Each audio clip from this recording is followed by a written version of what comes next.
கர்த்தருடைய பரிசுத்த நாமத்துக்கு மகிமை உண்டாவதாக. கர்த்தர் இந்த நாளிலும் கூட கிருபையாய் நம்மை கூட்டி சேர்த்த தயவுக்காக கர்த்தருக்கு நன்றி செலுத்துவோம். தொடர்ந்து இயேசு கிறிஸ்துவனுடைய வாழ்க்கையை சுவிசேஷங்களை கோர்த்து நாம் தியானித்து வருகிறோம். இந்த நாளிலும் கூட நம்ம அதுக்கு அடுத்த பகுதிக்கு நேராக கடந்து போகிறோம். கடந்த நாட்களில் தியானித்தோம். இயேசுவை சாஸ்திரிகள் காண வந்ததும் அது என்ன காலகட்டம், எப்படிப்பட்ட நேரத்தில் அவங்க வந்தாங்க, அவங்க ஏன் காணிக்கைகளை கொண்டு வந்தாங்க, அதன் மூலமாக அவர்களுக்கு என்னென்ன பயன் ஏற்பட்டது, அதை குறித்துலாம் நாம் பார்த்தோம். அதுக்கப்புறம் ஏரோது பிள்ளையை கொலை செய்ய பார்த்த பொழுது அவர்கள் அங்கே இருந்து எகிப்துக்கு ஓடி போவதும், எகிப்திலிருந்து ஏரோதனுடைய மரணத்திற்கு பின்பு நாசரேத்துக்கு வர்றது வரைக்கும் நம்ம தியானித்தோம். இந்த நாளில் தொடர்ந்து அதுக்கு அடுத்து உள்ள பகுதிகளை நாம் தியானிக்க போகிறோம். இந்த நாளில் நம்ம தியானிக்க போகிற வேத பகுதி என்னவென்றால், நான் சொல்லுகிறேன், குறித்து வைத்துக் கொள்ளுங்கள். லூக்கா எழுதின சுவிசேஷம் அதனுடைய 2ஆம் அதிகாரம் 40 53 வசனம் வரைக்கும் நம்ம இன்றைக்கு தியானித்து அதை சார்ந்திருக்கிற சில சரித்திர காரியங்களை நாம் பார்த்து நம்ம முடிக்க போகிறோம். வேதத்தை எடுத்துக்கொள்வோம். லூக்கா எழுதின சுவிசேஷம் 2ஆவது அதிகாரம் அதனுடைய 40 52 வசனம் வரைக்கும் முதலாவது நாம் தியானித்து பிற்பாடு இதை சம்பந்தப்பட்ட சில காரியங்களை நாம் தியானிக்க போகிறோம். வாசிக்கலாம். அதற்கு முன்பதாக 39வது வசனத்தை நான் வாசித்து விடுகிறேன். கர்த்தருடைய நியாயப்பிரமாணத்தின்படி சகலத்தையும் அவர்கள் செய்து முடித்த பின்பு கலிலேயா நாட்டில் உள்ள தங்கள் ஊராகிய நாசரேத்துக்கு திரும்பி போனார்கள். இப்போ இயேசுவுக்கான நியாயப்பிரமாணங்களை நிறைவேற்றுகிறாங்க. அதற்கப்புறம் அவங்க நாசரேத்துக்கு வந்தார்களா இல்ல பெத்லகேம்ல இருந்தாங்களான்னு தெரியல. ஆனா நாசரேத்துக்கு ஒருவேளை பெத்லகேமுக்கு திரும்ப போயிருக்கலாம். ஏன்னா சாஸ்திரிகள் வரும்பொழுது அவங்க எங்கதான் இருக்கிறாங்க, பெத்லகேம்ல தான் இருக்கிறாங்க. அப்படின்றப்போ அவங்க பெத்லகேமுக்கு போயிருக்கலாம், இல்ல பெத்லகேம்ல இருந்திருக்கலாம். ஆனா அங்க இருந்து எகிப்துல இருந்து அடுத்து மீண்டுமாக நாசரேத்துக்கு இப்ப இங்க நாசரேத்துல தான் குடியிருக்கிறாங்க. இப்ப நாசரேத்துக்கு அவர்கள் வரும் பொழுது, ஏரோதெல்லாம் மரித்தவங்க வரும் பொழுது ஏறக்குறைய நம்ம தோராயமா சொல்லணும்னா இயேசுவுக்கு அப்பொழுது 3 வயது கிட்ட, 3 to 4 வயது கிட்ட இருக்கணும் இயேசு திரும்ப நாசரேத்துக்கு வரும்பொழுது. இப்ப இங்க நாசரேத்துக்கு வருகிறாங்க, இங்க வாழ்கிறாங்க. இப்போ அடுத்து இந்த வேதம் நம்ம வாசிக்க போற பகுதியில இயேசுவுக்கு 12 வயது. அப்ப 12 வயது வரைக்கும் எங்கதான் இருந்திருக்கிறாங்க, நாசரேத்துல தான் இருக்கிறாங்க. இப்ப அந்த 12வது வயதில் நடந்த ஒரு சம்பவம் லூக்கா தன்னுடைய புஸ்தகத்துல எடுத்து எழுதுகிறார். அதை தியானித்து இதை சார்ந்து இன்னும் நிறைய காரியங்கள் இருக்கிறது, அதை நம்ம தியானிக்க போகிறோம். 40வது வசனத்திலிருந்து, பிள்ளை வளர்ந்து ஆவியிலே பலன் கொண்டு ஞானத்தினால் நிறைந்தது, தேவனுடைய கிருபையும் அவர் மேல் இருந்தது. அவருடைய தாய் தகப்பன்மார் வருஷந்தோறும் பஸ்கா பண்டிகையில் எருசலேமுக்கு போவார்கள். அவருக்கு 12 வயதான போது அவர்கள் அந்த பண்டிகை முறைமையின்படி எருசலேமுக்கு போய் பண்டிகை நாட்கள் முடிந்து, இப்போ நம்ம இங்க பார்க்கிறோம், இயேசுவுக்கு 12 வயது இருக்கும் பொழுது இவங்க பெற்றோர் இயேசுவை கூட்டிட்டு எங்க போகிறாங்க, எருசலேமுக்கு போகிறாங்க. எதற்கு? பஸ்கா பண்டிகையை ஆசரிக்கிறதற்கு. இதை அவங்க எப்பொழுது செய்வாங்கன்னா, வருஷந்தோறும் பஸ்கா அப்போ எங்க போயிருவாங்க, எருசலேமுக்கு போயிருவாங்க. இதுல இருந்து நம்ம சில காரியங்களை புரிந்து கொள்ளலாம். இப்போ அவர்களுடைய யோசேப்புடைய சொந்த ஊர் பெத்லகேம் எருசலேம்ல இருந்து சற்று தொலைவுல தான் இருக்கு, ஒரு கொஞ்ச நாள் பிரயாண தொலைவுல தான் இருக்கு. அப்படின்றப்போ இவங்க பெரும்பாலும் எங்கதான் போய் தங்குவாங்க, பெத்லகேம்ல தான் போய் தங்குவாங்க. இப்ப நம்ம உதாரணத்துக்கு சொல்லணும்னா, இப்ப ஏதோ ஒரு ஊருக்கு போகிறோம் அப்படின்றப்போ, ஏதோ ஒரு ஃபங்க்ஷனுக்கு போறோம் அப்படின்னா, அந்த ஊர்ல நமக்கு தெரிந்தோ நமக்கு அறிமுகமானவர்கள் வீடோ இருந்தா நம்ம என்ன பண்ணுவோம், அதுல போய் தங்கி அந்த ஃபங்க்ஷனுக்கு போவோம். ஏன்? பொதுவா எங்கேயும் இடம் கிடைக்காம, ஏன்னா இப்போ பஸ்கான்ற ஒரு பண்டிகை எடுத்துக்கிட்டா எல்லாருமே இஸ்ரவேலர் எல்லாருமே எங்க வருவாங்க, எருசலேமுக்கு வருவாங்க. அப்ப எவ்வளவு நெரிசலா இருக்கும். அப்படின்றப்போ இவங்க எங்கதான் போய் அதிகமா தங்கி இருப்பாங்க, அவர்களுடைய சொந்த ஊரான பெத்லகேம்ல தங்கி அங்கிருந்து எங்க போயிருந்திருப்பாங்க, எருசலேமுக்கு போயிருப்பாங்க. ஏன் இதை சொல்றேன்னா, இயேசு கிட்டத்தட்ட 2 வயது இருக்கிற நேரத்துல அவங்க மறுபடியும் பெத்லகேம்ல இருக்கிறாங்க. அங்கேதான் சாஸ்திரிகள் பார்க்கிறாங்க. அது ஒருவேளை அவர்கள் ஏதோ ஒரு பஸ்கா போன்ற ஏதோ ஒரு பண்டிகை நாளுக்காக அங்கே வந்த ஒரு நாளாக கூட இருந்திருக்கலாம், நம்ம சொல்ல முடியாது. ஏன்னா அவங்க அங்கேயே தங்கி இருப்பாங்கன்றதுக்கும் நம்ம எதையுமே ஆதாரமாகவோ இல்லை காரணமாகவோ வைக்க முடியாது. ஏன் அங்கேயே தங்கணும் அப்படின்றதுக்கு நம்ம ஒரு நிரந்தர ஒரு காரணத்தை வைக்க முடியாது. சில காரணங்களை நாம் சொல்லலாம். கடந்த நாட்கள் அதை பார்த்தோம், என்னவாக இருக்கும் அப்படின்ட்டு. அது ஒருவேளை வேலைக்காக வந்து அந்த ஆட்கள் இப்படி மாறும் பொழுது அந்த இடத்துல ஒரு வேலை நின்று போயிடக்கூடாதுன்னு வருகிறவர்கள் அவங்க வேலைக்கு வைத்திருக்கலாம் அப்படின்னு நம்ம தியானித்தோம். ஆனா இதுவும் ஒரு காரணமாக நம்ம எடுத்துக்கொள்ளலாம். ஒருவேளை அது வந்து ஏதோ ஒரு பண்டிகை நாளுக்காக அவர்கள் குடும்பமாக பெத்லகேம்ல வந்த நேரத்துல கூட சாஸ்திரிகள் வந்து பார்த்திருக்கலாம். ஏன்னா வரும்பொழுது அங்க எழுதப்பட்டிருக்கும், வீட்டிலே பிரவேசித்து, வீட்டுக்குள்ள பிரவேசித்து தான் இயேசுவை பார்த்தாங்க அப்படின்றத நம்ம தியானித்தோம். அதனால இது ஒரு காரணமாக கூட இருக்கலாம். அவர்கள் பெத்லகேம்ல இயேசுவினுடைய 2 வயதுல இருந்ததற்கு இது ஒரு காரணமாக இருக்கலாம். இப்போ அவங்க எங்க வருகிறாங்க? இயேசுவினுடைய 12வது வயதுல எருசலேமுக்கு வருகிறாங்க. பண்டிகை நாட்கள் முடிந்தது அப்படின்னு இருக்கும். பண்டிகை நாட்கள் முடிந்தது, பண்டிகை நாள் கிடையாது. வெறும் பஸ்காவை ஒரு நாள் மாத்திரம் ஆசரிக்கிறது இல்ல, பஸ்காவை ஆரம்பித்து 7 நாட்கள் ஆசரிப்பாங்க. 15, 14ஆம் தேதியில ஆரம்பிச்சு அதை வந்து 7 நாள் 22வது தேதி வரைக்கும் அதை ஆசரித்துதான் கடந்து வருவாங்க. அப்படின்றப்போ இந்த பண்டிகை நாட்கள் முடிந்து அப்படின்னா அவர்கள் பஸ்காவுக்கு வந்து 7 நாள் முடிஞ்சதுக்கு அப்புறம் தான் என்ன பண்ணுகிறாங்க, அவங்க திரும்பி வருகிறாங்க. திரும்பி வருகிற போது பிள்ளையாகிய இயேசு எருசலேமிலே இருந்து விட்டார். இது அவருடைய தாயாருக்கும் யோசேப்புக்கும் தெரியாதிருந்தது. இப்ப ஏன் தெரியாதிருந்தது? அதுக்கு கீழே வேதாகமும் ஒரு காரணம் சொல்லுகிறது. அவர் பிரயாணக்காரரின் கூட்டத்திலே இருப்பார் என்று அவர்கள் நினைத்து ஒரு நாள் பிரயாணம் வந்து உறவின் முறையாரிடத்திலும் அறிமுகமானவரிடத்திலும் அவரை தேடினார்கள். இப்ப இதுலயும் நம்ம தெரிஞ்சுக்கலாம், அவங்க பெத்லகேம்லன்னா எருசலேமுக்கு போயிருப்பாங்க. ஏன் அப்படின்னா இவர்கள் எல்லாரும் ஏதோ யோசேப்பு மரியாளும் தனியா எங்க போகல, எருசலேமுக்கு போல, உறவுகளாக சொந்த பந்தங்களாக என்ன பண்ணுகிறாங்க, எருசலேமுக்கு போறாங்க. அப்படின்றப்ப சொந்த பந்தம், யோசேப்பினுடைய சொந்த பந்தங்கள் எங்க இருப்பாங்க? பெத்லகேம்ல இருப்பாங்க. அப்ப பெத்லகேம்ல இருந்து எல்லாரும் சேர்ந்து எங்க போகிறாங்க? எருசலேமுக்கு போறாங்க. அதனாலதான் இயேசு அவர்களோடு வராதது அவங்க அறியாது இருந்தாங்க. சொந்தக்காரன் கூட யார் கூட இருப்பாங்க, மாமா கூட இருப்பாரு, சித்தப்பா கூட இருப்பாரு அப்படின்னு சொல்லி அவர் கூட இவங்க கூட இருந்திருப்பாங்கன்னு சொல்லி அவங்க எவ்வளவு நாள் பிரயாணப்பட்டிருக்கிறாங்க? ஒரு நாள் பிரயாணப்பட்டு வந்துட்டாங்க. ஒரு நாள் பிரயாணப்பட்டு வந்து ஏதோ ஒரு இடத்துல என்ன பண்ணியிருப்பாங்க, தங்கி இருப்பாங்க. ராத்திரி பிரயாணங்களை செய்ய முடியாது.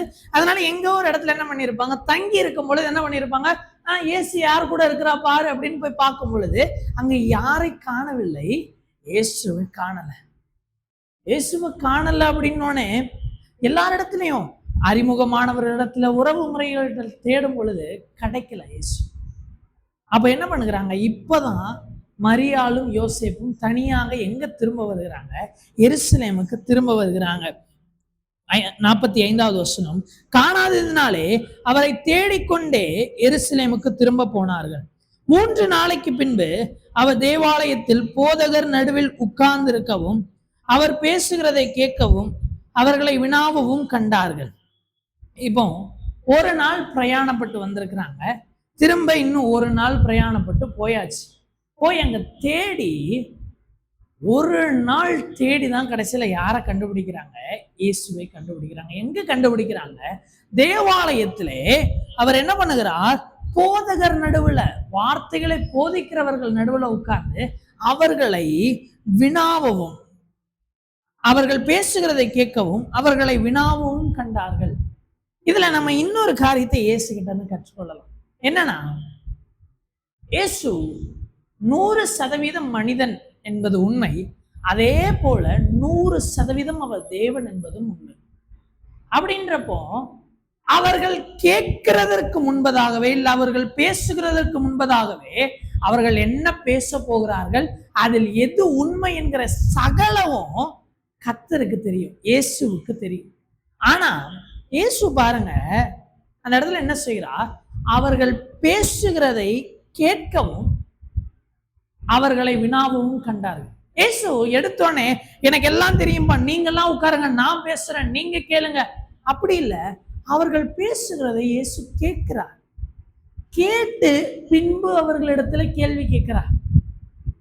ஒரு நல்ல குணாதிசயம். இதை குறித்து அப்போஸ்தலனாகிய யாக்கோபுமே தன்னுடைய நிருபங்கள்ல எழுதுவார். யாக்கோபு எழுதின நிருபம் அதனுடைய 1வது அதிகாரம் அதனுடைய 19வது வசனம், ஆகையால் எனக்கு பிரியமான சகோதரரே, யாவரும் கேட்கிறதற்கு தீவிரமாயும், பேசுகிறதற்கு பொறுமையாயும், கோபிக்கிறதற்கு தாமதமாயும் இருக்க கடவர்கள். சபைகளுக்கு ஆலோசனை சொல்லுகிறாரு யாக்கோபு. எப்படி சொல்லுகிறாரு?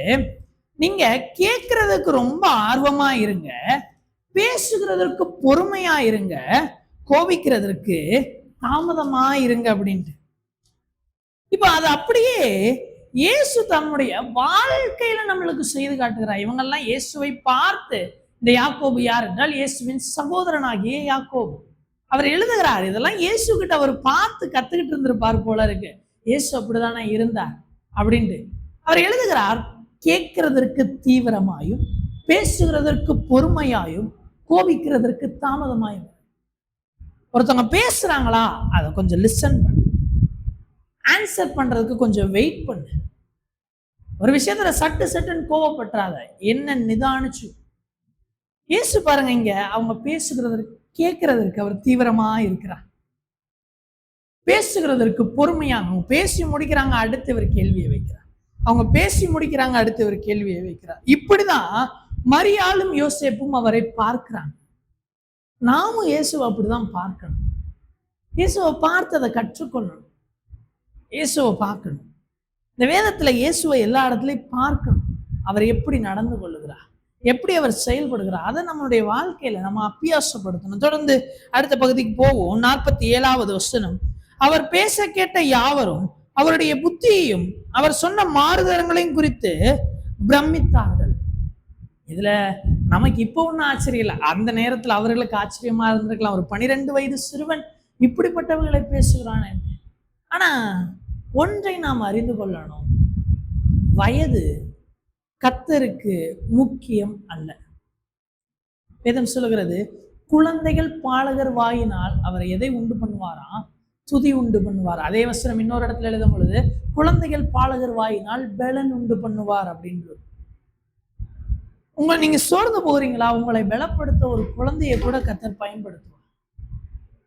என்ன சின்ன பையன்லாம் வந்து பேசுறான் அப்படி நம்ம இருக்கக்கூடாது. கிறிஸ்துவுக்குள்ள இருக்கிற நாம் அப்படி இருக்கக்கூடாது.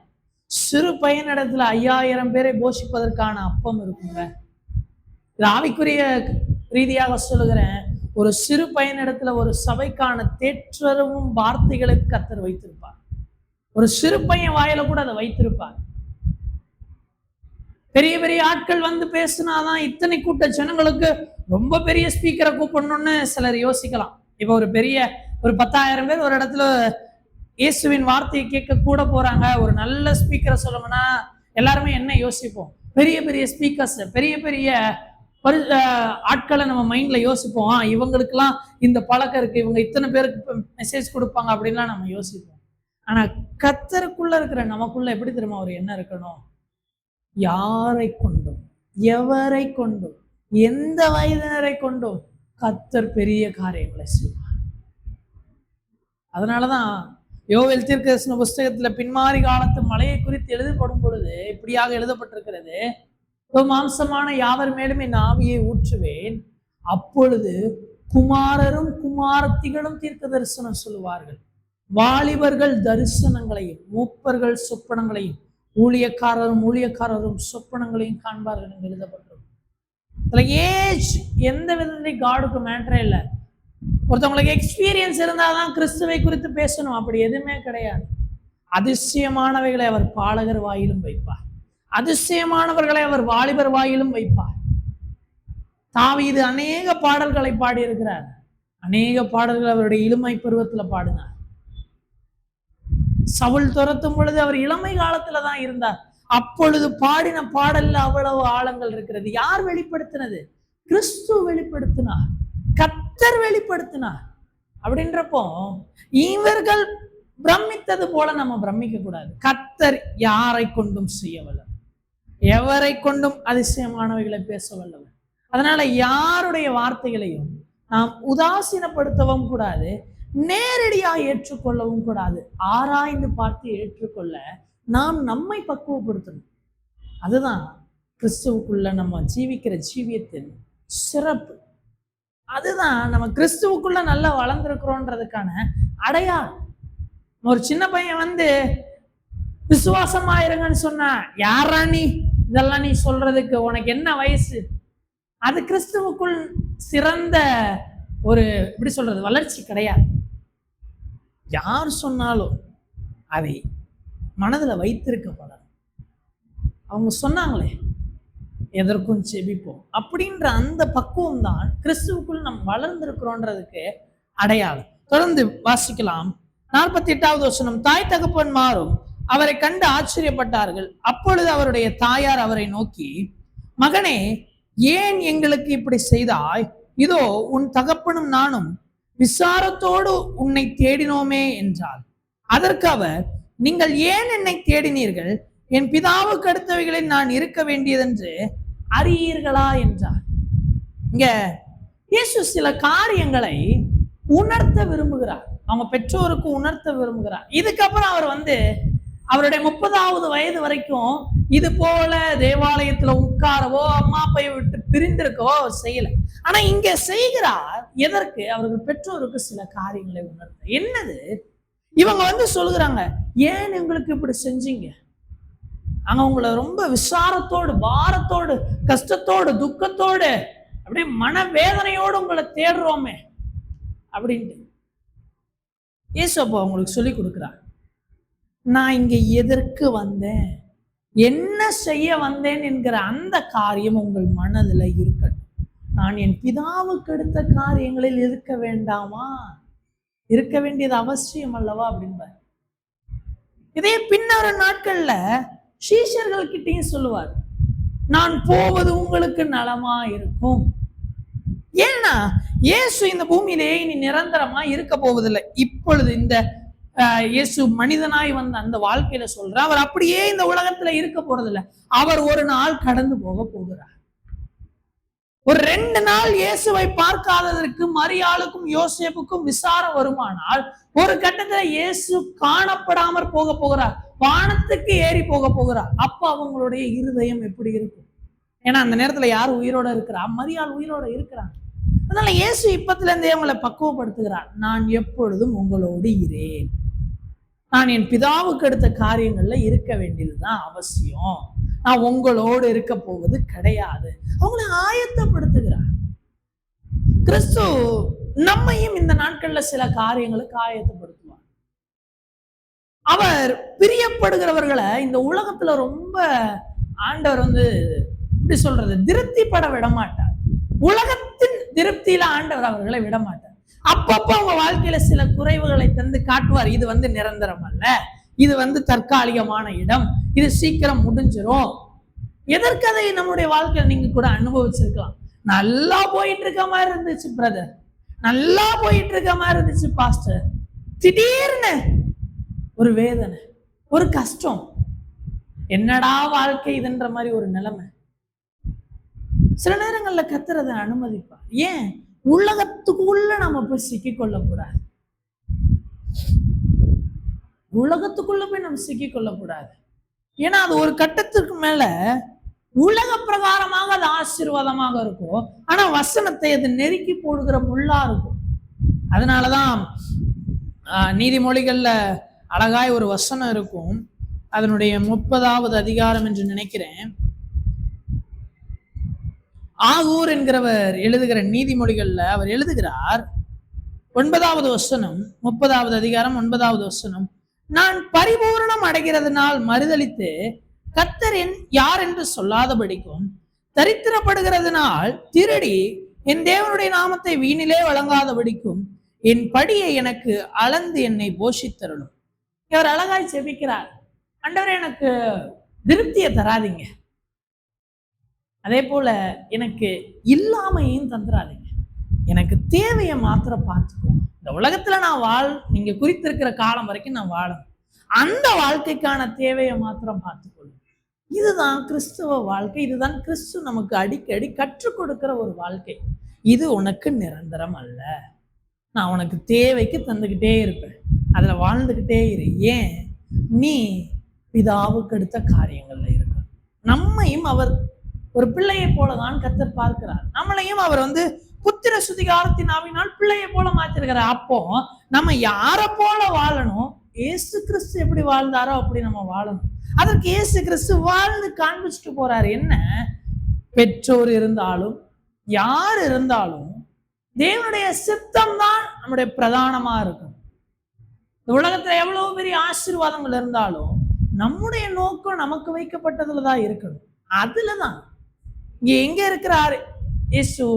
தேவ ஆலயத்துல. பிதாவுக்கு அடுத்தவைகள் எங்க இருக்கிறது? தேவ ஆலயத்துல. அப்படின்றப்போ இந்த உலகத்திலே இருந்து ஆலயம் நீக்கப்பட்டு விட்டது. இப்பொழுது இருக்கிற ஆலயத்துல கர்த்தர் இல்லை. ஆனால் தேவாலயம் எங்க இருக்கு தெரியுமா? பரலோகத்துல இருக்கு. பரலோகத்துல ஒரு நாள் தேவாலயம் திறக்கப்பட போகிறது. கிறிஸ்துவே ஆலயமாக மாறப்போகிறார். வேதம் சொல்லுகிறது வெளிப்படுத்தின விசேஷம் 21வது அதிகாரம் 22வது வசனம். அதிலே தேவாலயத்தை நான் காணவில்லை, சர்வ வல்லமை உள்ள தேவனாகிய கர்த்தரும் ஆட்டுக்குட்டியானவருமே அதற்கு ஆலயம். இப்ப இயேசு தேவாலயத்துல இருந்துட்டு சொல்றாரு, பிதாவுக்கு அடுத்தவைகள்ல நான் இருக்கணும், அங்கதான் நான் இருப்பேன் அப்படின்றாரு. அப்போ இனி வரக்கூடிய நாட்கள் நாம் எங்கே இருக்க போகிறோம்? பிதாவுக்கு அடுத்தவைகள்ல இருக்கணும்னா தேவாலயத்துல நம்ம இருக்கணும். தேவாலயம் எங்க இருக்கு? கிறிஸ்துவே தேவாலயம். அப்ப கிறிஸ்து எங்க இருக்கிறாரோ அங்க நம்ம இருக்கிறதான் பிதாவுக்கு அடுத்த காரியம். வேற எதுவும் இதை டிஸ்டர்ப் பண்ணக்கூடாது. அது ஈவன் நமக்கு ரொம்ப நெருங்கினவர்களாக இருக்கலாம். இங்கே இயேசுவுக்கு நெருங்கினவர்களுடைய பெற்றோர் அவங்க சொல்றாங்க, ஏன் எங்களை விசாரத்தோடு இப்படி பண்ணீங்க? அவர் சொல்லுகிற, இல்ல, நான் தேவாலயத்துல பிதாவுக்கு அடுத்தவைகள்ல நான் இருக்கணும். அப்போ ஒரு நாள் வரும் பொழுது நாம் பிதாவுக்கு அடுத்தவைகள்ல போய் இருந்துடணும். இயேசு கிறிஸ்து எப்படி இருந்தாரோ இவைகளை எதுவும் நம்மளை தடை பண்ணக்கூடாது. இயேசு ஐயோ எங்க அம்மா அப்பாவை விட்டுட்டு போனா எங்க அம்மா அப்பா கஷ்டப்படுவாங்களேன்னு இருந்தா அப்ப பிதா அனுப்பின காரியம் என்ன? பிதா நம்மளை தெரிந்தெடுத்திருக்கிறது எதற்கு? பரம அழைப்பை நம்மளுக்கு தந்திருக்கிறார். அப்ப அதற்கடுத்தவைகள்ல தான் நம்ம எப்பயுமே இருக்கணும். நம்ம செய்கிறது, நம்முடைய செயல்பாடுகள் எல்லாம் அதற்கடுத்தவைகளாக இருக்கணும். கடைசியில அங்க நம்ம இருக்கணும். கிறிஸ்துவே ஆலயம், அவர் எங்கேயோ அங்கே நாமும் இருக்கணும். அப்படித்தானே இயேசு சொல்லிட்டு போனார், நான் போகிறேன், என்னோடு கூட நீங்கள் இருக்கும்படி அங்கே நான் ஒரு ஸ்தலத்தை ஆயத்தப்படுத்துகிறேன். அவரோடு கூட வாசம் பண்ணதான் அவர் போயிருக்கிறார். அப்போ நம்மளுடைய எண்ணமும் பிதாவுக்கு அடுத்தவைகள் அதுல இருக்கணும். இயேசு கிறிஸ்து கற்றுக் கொடுக்கிறார். தொடர்ந்து வாசிக்கலாம். தங்களுக்கு அவர் சொன்ன வார்த்தையை அவர்கள் உணர்ந்து கொள்ளவில்லை. பின்பு அவர் அவர்களுடனே கூட போய் நாசரேத்தூரில் சேர்ந்து அவர்களுக்கு கீழ்ப்படிந்திருந்தார். அவருடைய தாயார் இந்த சங்கதிகளை எல்லாம் தன் இருதயத்திலே வைத்துக் கொண்டால், இயேசுவானவர் ஞானத்திலும் வளர்த்தியிலும் தேவ கிருபையிலும் மனுஷ தயவிலும் அதிகமாய் விருத்தி அடைந்தார். இப்ப இவர் சொல்லிட்டார், ஆனால் அவங்க இன்னும் இப்ப புரிஞ்சுக்கல. ஆனா ஒரு காலம் வந்தது, மரியாள் புரிந்து கொண்டார்கள். அந்த சிலுவையின் முன்னாடி நிற்கும் போது உங்களுக்கு தெரிஞ்சு இதுதான். ஆனா சிமியன் சொல்ல ஒரு பட்டயம் முன்னே உருவி போகும். அதை அவங்க உணர்றாங்க, ஓகே இதுதான். அதனாலதான் அவங்க அந்த இடத்துல நிற்கிறாங்க, சஸ்டைன் பண்றாங்க. அநேகர் சிதறி ஓடும் பொழுது கூட தாயாகிய மரியாள் அங்க நிற்கிறது எது தெரியுமா? இயேசு ஆரம்பத்துல இருந்தே அவங்களுக்கு சொல்லிட்டு வந்தாங்க. அவங்க அதை அந்த நேரத்துல பார்க்கும் பொழுது அதை உணர்ந்து கொண்டார்கள். சீஷர்கள் அநேகர் அதை உணர்ந்து கொள்ளல. சிலர், யோவான் போன்றவர்கள் உணர்ந்து கொண்டாங்க. அவங்களாம் தரித்திருந்தாங்க. இன்றைக்கு ஒருவேளை இதை இந்த 12 வயதுல சொல்லும் போது உணராது இருந்தாலும் வேதம் சொல்கிறது, மரியாள் அதை தன் சிந்தையிலே இருதயத்திலே வைத்துக் கொண்டாள். கிறிஸ்துவுக்குள்ள இருக்கிற நமக்குள்ள அந்த அனுபவம் இருக்கணும். என்றைக்குமே கர்த்தர் ஒரு காரியத்தை நம்ம கூட இடைபடுகிறாரா, அது நம்ம இருதயத்துல வைத்திருக்க பழகணும். ஏன்னா இன்றைக்கு இங்கே 12 வயதுல இயேசு சொல்லுகிற வார்த்தை அவருடைய 30ஆம் ஆண்டு ஊழியம் ஆரம்பித்து 3.5 வருடம் ஊழியம் முடிந்து அவர் சிலுவையில மரிக்கும் பொழுதுதான் இவர் சொன்னதுக்கான மீனிங்கே விளங்குது. மீனிங்கே அப்பதான் யாருக்கு வெளிப்படுது? மரியாளுக்கு வெளிப்படுது. அப்படின்றப்போ எவ்வளவு காலம் வேணாலும் வார்த்தை எடுத்துக்கொள்ளும், ஆனா நிச்சயமாய் நடக்கும். அப்படின்றப்போ கர்த்தர் நம்மோடு ஒன்றை பேசுகிறாரா, நம்முடைய இருதயத்துல மரியாளை போல நம்முடைய இருதயத்துல வைத்துக்கணும். இது நீங்க நிறைய இடங்கள்ல நீங்க பார்க்கலாம். மரியாள் இந்த மாதிரி செய்ததை நீங்க வாசிக்கலாம். லூக்கா எழுதின சுவிசேஷம் அதனுடைய 2வது அதிகாரம் அதனுடைய 19வது வசனத்துல, மேய்ப்பர்கள் 19வது வசனம், மரியாளோ அந்த சங்கதிகளை எல்லாம் தன் இருதயத்திலே வைத்து சிந்தனை பண்ணினாள் அப்படின்னு இருக்கும். அதே போல இப்ப நம்ம வாசித்த பகுதியிலும் இருக்கும். இந்த சங்கதிகளை எல்லாம் 51வது வசனம், தன் இருதயத்திலே வைத்துக் கொண்டாள். அவ பாருங்க, தன் இருதயத்திலே வச்சுக்கிட்டே இருக்கிறான். வெளிப்படுகிற வார்த்தைகளை எல்லாம் அவ எங்கேயோ மறந்து போகல, தன் இருதயத்திலே வைத்துக் கொள்கிற. ஏன் இப்படி வைத்துக் கொண்டிருந்த அவளுக்கு ஒரு நாள் அந்த வார்த்தை நிறைவேறும் பொழுது இதெல்லாம் உறுதுணையா வந்து நிற்குது. அங்கே நிற்க பண்ணுது, தேவ சுத்தத்துல நிற்க பண்ணுது. எப்படி? அந்த வார்த்தை அவள் இருதயத்துல இருந்தபடியினால். கர்த்தர் நம்மை குறித்து அநேக வாக்குத்தத்தங்களை பேசுவார். அந்த வாக்குத்தத்தங்களை குறித்து பேசும் பொழுது அநேக காரியங்கள் அந்த வாக்குத்தத்தத்திற்கு விரோதமாய் வரும். எது தெரியுமா? நம்மள அந்த வாக்குத்தத்தத்துல நிற்க பண்ணும், அந்த சித்தத்துல நிற்க பண்ணும் அவருடைய வார்த்தை தான். அதனாலதான் ஒரு பாடு வருவதற்கு முன்னாடி வார்த்தை வந்துடும், ஒரு வாக்குத்தத்தம் வந்துடும். அதுக்கப்புறம் தான் நம்ம வனாந்திரத்துக்குள்ள போவோம். இப்ப ஆபிரகாமை பாருங்க, உன்னை நான் பெரிய ஜாதி ஆக்குவேன் அப்படின்னு சொல்லி ஆண்டவர் கூட்டிட்டு வந்துட்டு தான் எங்க விடுவாரு? வனாந்திரத்துல விடுவாரு. இஸ்ரவேல் ஜனங்களையும் விடுதலையாக்கி கானான் தேசத்துக்கு கூட்டிட்டு போவேன்னு சொல்லிட்டு தான் வனாந்திரத்துல நடத்துவாரு. ஏன்? வாக்குத்தத்தம், வார்த்தை தான் தேவ சுத்தத்துல நிற்க வைக்கும், பாடுகள் மத்தியில நிற்க வைக்கும். அப்படின்றப்போ கர்த்தருடைய வார்த்தை வெளிப்படுதுன்னா நம்முடைய இருதயத்துல இதை வைத்துக் கொள்ள பழகிக்கணும். மரியாள் வைத்திருந்தால் கடைசி நாளில் சிலுவை முன் நின்றார். நாமும் நிற்க வேண்டுமானால் நாமும் அவருடைய வார்த்தைகளை நம்முடைய இருதயத்துல வைத்து சிந்திக்க பழக வேண்டும். இப்ப அவங்களோடு கூட எங்கே வருகிறார்? நாசரேத் ஊரிலே அவர்களுக்கு கீழ்ப்படிந்திருக்கிறார் அப்படின்னு சொல்லி இந்த வேத பகுதி முடியும். இதற்கப்புறம் உள்ள வேத பகுதியில நேரடியா நம்ம எதை தான் பார்ப்போம்? இயேசுவானவர் 30 வயதுல ஊழியத்தை துவங்குகிற அந்த காரியங்களை தான் இந்த வேதத்துல பார்ப்போம். இப்போ 12 வயசுல இருந்து 30 வயசு வரைக்கும் இடையில சுமார் 18 ஆண்டுகள் இந்த வேதம் அவர் என்ன செய்து கொண்டிருந்தார், அவர் எப்படி இருந்தார் என்கிற காரியங்களை குறித்து எதுவுமே பேசவில்லை. அதனால என்ன ஆயிற்று என்றால் அநேக கட்டுக்கதைகள் இதை சுற்றி உருவாக ஆரம்பிச்சிருச்சு. இந்த 12 வயதுல இருந்து 30 வயது வரைக்கும். இப்ப நம்ம இயேசுனுடைய 12வது வயதுல இருக்கோம். அவர் எங்க வந்துட்டாரு? எருசலேம் தேவாலயத்திலிருந்து திரும்பி நாசரேத் ஊருக்கு தன் பெற்றோருக்கு கீழ்ப்படிந்திருக்கிறார் அப்படின்னு சொல்லி முடியுது. இனி அடுத்த வேத பகுதி 30 வயசுல ஆரம்பிக்குது. இப்ப இடையில இருந்த இந்த 18 ஆண்டுகள் என்ன நடந்தது? இதை சுற்றி இருக்கிற கட்டுக்கதைகள் ஏன் பொய், அவைகள் ஏன் உண்மை இல்லை அப்படின்றதான் நம்ம அடுத்து தியானிக்க போகிறோம். முதலாவது, வேதம் இந்த 12 வயதுல இருந்து 30 வயது வரைக்கும் நடந்த எதையாகிலும் குறித்து பேசுகிறதா அப்படின்றத நம்ம முதலாவது ஆராய்ந்து பார்த்துட்டு நம்ம தொடர்ந்து அடுத்தடுத்த பகுதிகளுக்கு நேராய் போக போகிறோம்.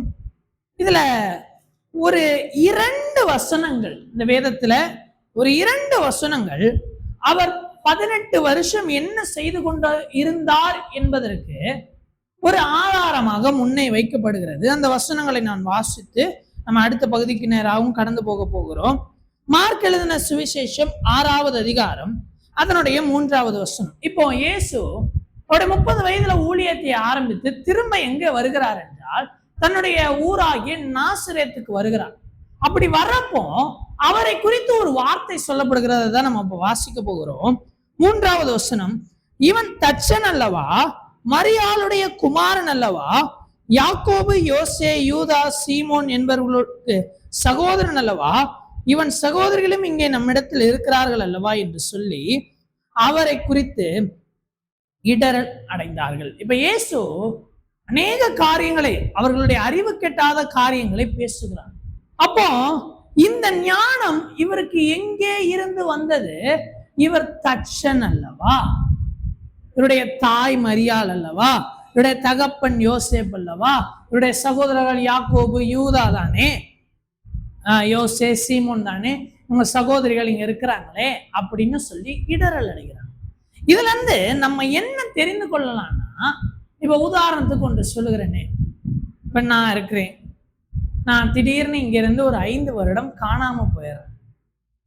காணாம போயிட்டு 5 வருஷம் கழிச்சு திரும்ப வருகிறேன். இந்த சபையில நீங்க எல்லாரும் இப்படி கூடுறீங்க, நான் உங்க முன்ன நின்று பேசுறேன். பேசிட்டு இருக்கப்போ இப்படின்றேன், கையில ஒரு புறா வருது. இப்படின்றேன், கையில ஒரு பாம்பு வருது. இப்படின்றேன், 2 கர்ச்சீஃப் வருது. இதெல்லாம் பார்த்தா நீங்க என்ன நினைப்பீங்க? உடனே தோணும், 5 வருஷத்துல போய் எங்கேயும் என்ன பண்ணிக்கிட்டான், வித்தை கத்துட்டு வந்துட்டான். அப்போ இப்ப இயேசு ரொம்ப அதிகாரமுள்ளவராக பேசுகிறார். ஒருவேளை அவர் அவர்களோடு இல்லாம சில காலம் வேற எங்காவது இருந்திருப்பாரானால் அவரை குறித்து இவருக்கு எங்க இருந்து ஞானம் வந்துச்சுன்னு இடரல் அடைய வேண்டிய அவசியம் என்ன? அவன் அங்க போனாம்பா, அதுலதான் இதை கத்துக்கிட்டு வந்துட்டான் போல இருக்கு, அப்படித்தானே சொல்லியிருக்கணும். அவங்க தெளிவா சொல்லுகிறாங்க, இவனுக்கு இங்க இந்த ஞானம் எங்கே இருந்து வந்தது? இவன் தச்சன் தானே, நம்ம கூட தானே இவங்க எல்லாம் இருந்தாங்க, இவ்வளவு நாள் நம்ம கூட தானே, திடீர்னு வேணா நம்ம முன்னாடி நின்று இப்படி பேசுறான் அப்படின்னு இடரல் அடைந்தார்களாம். இதை வைத்து ஒன்றை நாம் தெரிந்து கொள்ளலாம், அவர் எங்கேதான் வாழ்ந்து கொண்டிருந்திருக்கிறார்? நாசரேத்துலதான் வாழ்ந்து. அவர் தம்முடைய தகப்பனாகிய யோசேப்பு கூட ஒரு காலம் வேலை செய்திருப்பார். அவரிடத்திலிருந்து தொழிலை கற்றுக்கொண்டு அவர் ஒரு காலம், ஏன்னா யோசேப்பு இந்த நாட்கள்ல 30 வயதுல இயேசு ஊழியத்திற்கு வரும்போது உயிரோட இல்லை, அவர் மரித்து போயிருக்கிறார். அவர் எப்பொழுது மரித்தாருன்னு தெரியாது. ஆனா மரித்ததுக்கு அப்புறம் அந்த வீட்டினுடைய மூத்த குமாரன் இயேசுதான். அப்போ எல்லா பொறுப்பும் யார் கையில தான் இருக்கும்? இயேசு கிட்டதான் இருக்கும். அவர் தச்சு வேலை செய்திருக்கிறார். அதனாலதான் அவர் சொல்லுகிறாங்க, இவன் தச்சன் அல்லவா. இயேசு இந்த 18 ஆண்டுகள் எங்கேயோ காணாம போகல, அங்கே அவர்களோட தான் வாசம் பண்ணுகிறார். இன்னொரு வசனம் இருக்கும், அதே மார்க் எழுதின சுவிசேஷம் 1வது அதிகாரம் அதனுடைய 9வது வசனம். அந்நாட்களிலே இயேசு கலிலேயாவில் உள்ள நாசரேத்திலிருந்து வந்து யோர்தான் நதியில் யோவானால் ஞான ஸ்நானம் பெற்றார். இப்ப ஞான ஸ்நானம் ஊழியத்தை ஆரம்பிக்க போறாரு. அவர் எங்கே இருந்துதான் வந்தாரா? நாசரேத்திலிருந்து தான் வந்தார். வேற எங்க இருந்தோ திடீர்னு ஞான ஸ்நானம் எடுத்துட்டு அப்புறம் நாசரேத்துக்கு போய் அவர் அப்படியே பிரம்மாண்டமா பிரசங்கம் பண்ணல. நாசரேத்துல இருந்து கலிலேயாவுக்கு ஞான ஸ்நானம் எடுத்துட்டு போய் திரும்ப பேசுகிறார். இதுக்கு எத்தனை அதுக்குள்ள ஒரு பெரிய ஞானியா மாறிட முடியுமா? அதனாலதான் அந்த ஜனங்கள் இடரல் அடைகிறாங்க. 10 நாள் தானே ஏதோ வெளியூருக்கு போனா திடீர்னு இவ்வளவு ஞானமா பேசுகிற, எங்கே இருந்து இவனுக்கு இந்த ஞானம் வந்தது? இப்ப வேதம் ஒன்றை நமக்கு தெளிவா கேட்டது, இந்த 12 வயதுல இருந்து 30 வயது வரைக்கும் இயேசு எங்கதான் இருந்தார்? நாசரேத்து ஊர்ல தான் இருந்தார். ஆனா இதை குறித்து வேதம் பேசவில்லை. ஏனென்றால் அது அவருடைய ஊழியம் கிடையாது. அது அவருடைய குடும்பத்திற்காக வாழ்ந்த, அவங்க தகப்பன் தாய்க்காக வாழ்ந்த ஒரு வாழ்க்கை. அதனால அதை குறித்து வேதத்திலே அவர்கள் எழுதலை. மற்றபடி அவர் அங்கிருந்து எங்கேயோ காணாம போயிட்டார் அப்படின்னு சொல்லுகிறதெல்லாம் கட்டுக்கதைகள். இப்படி உலகம் முழுக்க பிரபலமான சில கட்டுக்கதைகள் இருக்கிறது. இப்ப நமக்கு உண்மை தெரியும், இயேசு எங்கதான் இருந்தார்? நாசரேத்துலதான் இருந்தார். அதனாலதான் அங்க இருக்கிறவர்கள் என்ன ஆகுறாங்க? இடரல் அடைகிறாங்க. ஆனா இதை வைத்து என்னென்ன கட்டுக்கதைகள் இருந்ததுங்கிறத சின்னதா நம்ம பார்த்துட்டு அடுத்த பகுதிக்கு நேராக கடந்து போக போகிறோம். முதலாவது ரொம்ப பிரபலமான ஒரு கட்டுக்கதை என்னவென்றால், இயேசு இந்தியாவுக்கு வந்ததாகவும் இங்கே புத்த மதத்தை தழுவி அதனுடைய போதனைகளை கற்றுக்கொண்டு திரும்ப போய் அங்கே ஊழியம் பண்ணினதாகுன்ற இந்த கட்டுக்கதை தான் ரொம்ப பிரபலமானது. ஏன் அப்படின்னா, இயேசுனுடைய கல்லறை என்று சொல்லப்படுகிற சில இடங்கள் இங்கே இருக்கிறது. இயேசுனுடைய ஈசா என்கிற பெயர் எழுதப்பட்ட சில குறிப்புகள் இங்கே இருக்கிறதுனால இந்த ஈசா தான் அந்த இயேசு.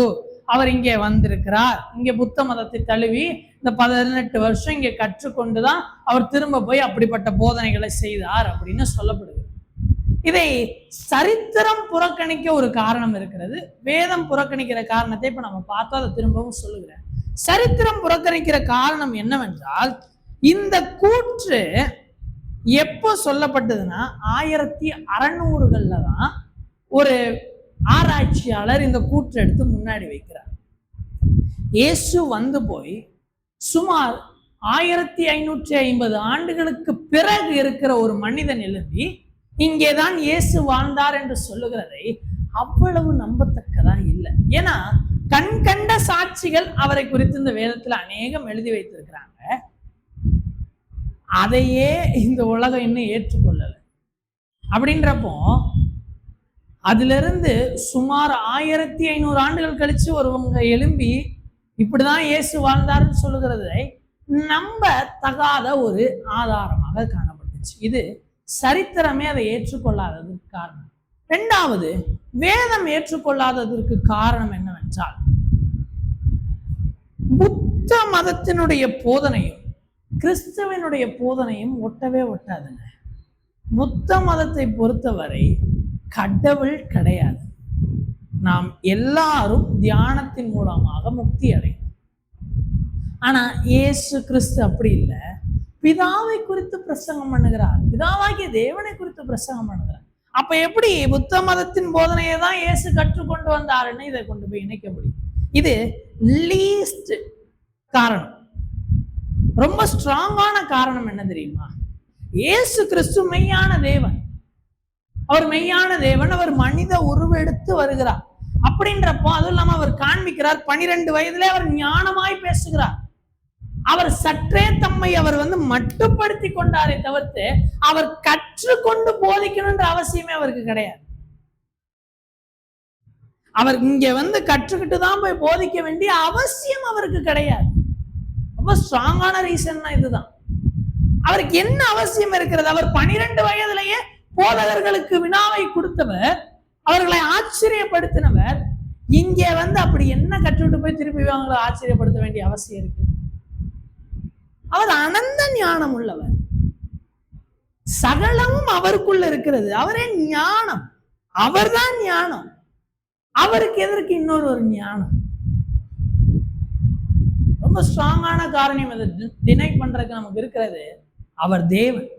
ஒருவேளை அவர் மனுஷன் தான், முழுமையான ஒரு மனுஷன், எலியாவை போல, மோசேயை போல அவர் ஒரு மனுஷன் என்றால் இந்த காரணங்களை ஓரளவுக்கு கூட நிதானிச்சிருந்திருக்கலாம்.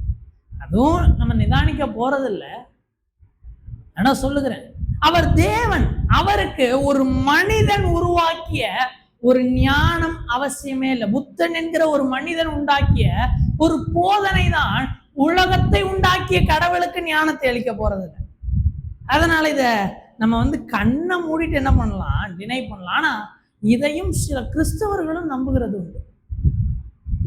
அப்படி ஒருவேளை இந்த வீடியோவை ஏதாவது ஆன்லைன்ல பாக்குற கிறிஸ்தவர்கள் இது இன்னும் நம்பிட்டு இருந்தீங்கன்னா, இயேசு தேவன். அவர் மனிதனாய் வந்தாரே தவிர அவர் மனிதன் அல்ல. அவர் தேவாதி தேவன். மனித உருவெடுத்து நம்முடைய பாவங்களுக்காக மரிக்க வந்தாரே தவிர்த்து அதற்கென்று அவருடைய தெய்வத்துவம் என்றைக்கும் குறைந்தோ மழுங்கியோ போல ஒரு மனித போதனையை கற்றுக்கொண்டு இயேசு போதிக்க வேண்டிய அவசியம். சரித்திரமும் அதை இல்லை என்று சொல்லுகிறது, வேதமும் அதை இல்லை என்று தெளிவாய் சொல்கிறது. இரண்டாவது காரியம், இரண்டாவது கட்டுக்கதை, இயேசு எங்கே இந்த 18 ஆண்டுகள் இருந்தார் என்கிறதற்கு சொல்லப்படுகிற கட்டுக்கதைகள் என்னவென்றால், அவர் எகிப்துக்கு போய் அங்கே சாஸ்திரங்களை கற்றுக்கொண்டு வந்திருப்பார் அப்படின்னு சொல்லுவாங்க. இதற்கு அவங்க வேதத்திலிருந்தே சிலதை இழுப்பாங்க. மோசே எகிப்தின் சாஸ்திரங்களை கற்றுத்தேர்ந்தான், யோசேப்பு எகிப்தின் சாஸ்திரங்களை கற்றுத்தேர்ந்தாரு, ஆபிரகாம் எகிப்துக்கு போனாரு, யாக்கோபு எகிப்துக்கு போனாரு. இப்படி எகிப்துக்கு போறதெல்லாம் இருக்கே, அதனால இயேசுவும் எகிப்துல போய் மோசேயை போல இல்ல யோசேப்பை போல அங்கே இருக்கிற சாஸ்திரங்கள், அங்க இருக்க கலைகளை கற்று தேர்ந்திருப்பாங்க அப்படின்னு சொல்லுகிறது. இதற்கு நான் ஏற்கனவே புத்த இதுக்கு சொன்ன அதே காரணம்தான். அவருக்கு ஒரு தனி ஞானம் தேவையில்லை. இன்னொரு காரியம், இப்போ இந்த முன்வைக்கிற சில பழைய ஏற்பாட்டு கதாபாத்திரங்களான இந்த மோசே யோசேப்புலாம் எடுத்துக்கோங்களேன். முதலாவது மோசையை எடுத்துப்போம். மோசே தன்னுடைய 40 வயது வரைக்கும் எகிப்திலே வாழ்கிறான், சகல சாஸ்திரங்களையும் கற்று தேர்கிறான். ஆனா அடுத்த 40 வருஷம் எங்க தெரியுமா ஆண்டவர் கொண்டு போவார்? வனாந்திரத்துக்கு கொண்டு போய் ஆடுகளை மேய்க்க பண்ணுவார். எந்த அளவுக்கு தெரியுமா? அவன் கற்றுக்கொண்ட எகிப்தின் பாஷை அவனுக்கு திக்கத்தக்கதாக அது எல்லாம் மறந்து போச்சு. திரும்ப இயேசு கூட்டிட்டு வரும்போது அவர் ஆண்டவர் மோசையை திரும்ப அழைத்து எகிப்துக்கு போக சொல்லும்போது அவர் சொல்லுவார், நான் திக்குவாயன்பார். திக்குவாயன் என்றால் என்ன அவர் சொல்ல வரானா, அங்க போய் என்னால் அந்த மொழியை கோர்வையாலாம் பேச முடியாது, எனக்கு அதெல்லாம் பாதி மறந்து போச்சு. அந்த சாஸ்திரங்களை வைத்துதான் இந்த இஸ்ரவேலரை நடத்த வேண்டும் என்று கர்த்தர் நிதானித்திருந்தால் 40 ஆண்டுகள் முடியும் பொழுதே அதை அவர் செய்திருக்கலாம். ஏன் 80 ஆண்டுகள் வரைக்கும் தள்ளி போட்டார்? இவைகள் எல்லாம் மோசேக்கு மறந்ததுக்கு அப்புறம் கூப்பிட்டு வர்றார். அதெல்லாம் தெரியுமாப்பா? தெரியும் ஆண்டவரே. அப்ப மறந்துரு. அதெல்லாம் மறக்க வச்சு மீண்டும் ஒரு அடித்தட்டுல கொண்டு போய் தான் ஆண்டவர் கூட்டிட்டு வர்றாரு. அது பிரோஜனப்படுத்தின மாதிரி அவன் எங்கேயும் வாசிக்க மாட்டான். அதே போல யோசேப்புக்கு எகிப்து கற்றுக் கொடுக்கலை, எகிப்துக்கு தான் யோசேப்பு கற்றுக் கொடுத்தார். பார்வோன் முன்னாடி நிற்கும் பொழுது யோசேப்பு சொல்லுவார், சொப்பனத்துக்கு அர்த்தம் சொல்லிட்டு, ஞானமுள்ள ஒரு மனுஷனை நீர் அதிபதியாக நியமியும் அப்படின்பார். எகிப்தின் சாஸ்திரங்கள் தான் யோசேப்புக்கு ஞானம் தரும் என்றால், எகிப்திலே அவன் யாரிடத்துல இந்த காரியங்களை கற்றுக்கொண்டானோ அவங்கள தானே கொண்டு போய் எங்க வைக்கணும்? அதிபதியா வைக்கணும். பார்வோன் சொல்லுவார், இப்படிப்பட்ட ஞானம் இங்க ஒருவனிடத்திலும் இல்லை, நீதான் அதிபதி அப்படின்பாரு. அப்போ இந்த ஞானம் எகிப்தின் ஞானம் அல்ல, இது பரத்தின் ஞானம். அதே போலதான் கிறிஸ்துவுக்கும் அவர் அறிந்திருக்கிற எதுவும் எங்கேயோ கற்றுக்கொண்டதல்ல, பரத்திலிருந்து அவருக்கு பொழிந்தருளப்பட்டது.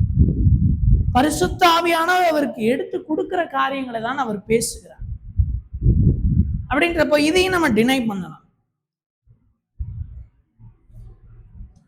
மூன்றாவது ஒரு காரியம் இதை குறித்து சொல்லப்படுகிற கட்டுக்கதைகள் என்னவென்றால், அவர், நான் ஏற்கனவே சொல்லி இருக்கிறேன், ஆன்மீக சூழ்நிலையை பேசும் பொழுது எஸ்என்எஸ் என்கிற ஒரு கூட்டத்தார் அங்கே இருந்தார்கள் அப்படின்னு நான் சொல்லியிருக்கிறேன். எஸ்என்எஸ் யாருன்னா, தங்களை தாங்களே எல்லாரை விட்டு தனிமைப்படுத்தி வனாந்தரத்துல தனித்திருந்து மேசியா வருவார், அவர் எங்க கூட தான் சேருவார் அப்படின்னு நம்பிட்டு இருந்த ஒரு கல்ட் குரூப் தான் இந்த எஸ்என்எஸ். சிலர் சொல்லுகிறது உண்டு, ஏசு இந்த எஸ்என்எஸ் கூட போய் இருந்து அவங்க கூட கற்றுக்கிட்டு திரும்ப வந்துதான் ஊழியம் செய்தார் அப்படின்னு. இதையும் மறுக்கிறதற்கான காரணம் என்னவென்றால் போதனை தான். எஸ்என்எஸ்ஐ பொறுத்த வரைக்கும் யாரு கூடயும் சேரக்கூடாது, தனியா இருந்தாதான் மேசியா வந்து நம்மளை ஏத்துப்பார். ஆனா இயேசு கிறிஸ்து பாவிகளோடும் ஆயக்காரர்களோடும் மேசிகளோடும் ஒன்றாய் உட்கார்ந்து பந்தியிலே அமர்ந்து சாப்பிடுகிறார். அப்போ எஸ்என்எஸ் நம்புகிற நம்பிக்கைக்கும் இயேசு வெளிப்படுத்துகிற காரியத்திற்குமே பெரிய டிஃபரன்ஸ் இருக்கு. எஸ்என்எஸ் யாரு கூட சேரக்கூடாதுன்னு, இயேசு எல்லாரு கூடயும் இருந்தார், எல்லாரு கூடயும் பழகினார், எல்லாரு கூடயுமே பேசினார், எல்லாரையுமே ஏற்றுக்கொண்டார். எஸ்என்எஸ் அப்படி கிடையாது. அப்படின்னு அவங்க கிட்ட கற்றுக்கொண்டு வந்து அவர்களை எதிர்த்து தான் அப்ப இயேசு செயல்பட்டாருன்ற மாதிரி தான் வரும். அப்போ இதையும் நம்ம என்ன பண்ணலாம்? கண்ணை மூடிட்டு டினை பண்ணலாம், இல்லை அப்படின்ட்டு. நான்காவது காரியம், இன்ஃபான்சி ஆஃப் காஸ்பல் ஆஃப் தாமஸ்ன்னு சொல்லுவாங்க. தோமா எழுதின சுவிசேஷம் அப்படின்ட்டு ஒரு புத்தகம் இருக்கு. இது ஒரு தள்ளுபடி ஆகும், இதை வேதத்துல சேர்க்கல, தள்ளுபடி ஆகவும். இதுல இயேசு கிறிஸ்துவனுடைய இந்த சிறு வயது காலத்தை குறித்து சில காரியங்களை எழுதியிருக்கிறதாக சிலர் முன்வைக்கிறது உண்டு. அதுல என்ன இருக்கும்னா, இயேசு என்ன பண்ணுகிறார், ஒரு நாள் நடந்து போகிறார். அவர் என்ன பண்ணுகிறார், தன்னுடைய கையில களிமண்ணை எடுத்து ஒரு பறவை போல செய்து அதை ஊதுகிறாராம், அது பறந்துடலாம். அப்ப அதே போல இன்னும் சில காரியங்கள் இருக்கும். இயேசு வந்து அங்கே இருக்கிற சிறுவர்களை ஒரு வாட்டி கோவத்தில் அடிச்சு கொண்டு வரான், திரும்ப உயிரோட எழுப்புவார்.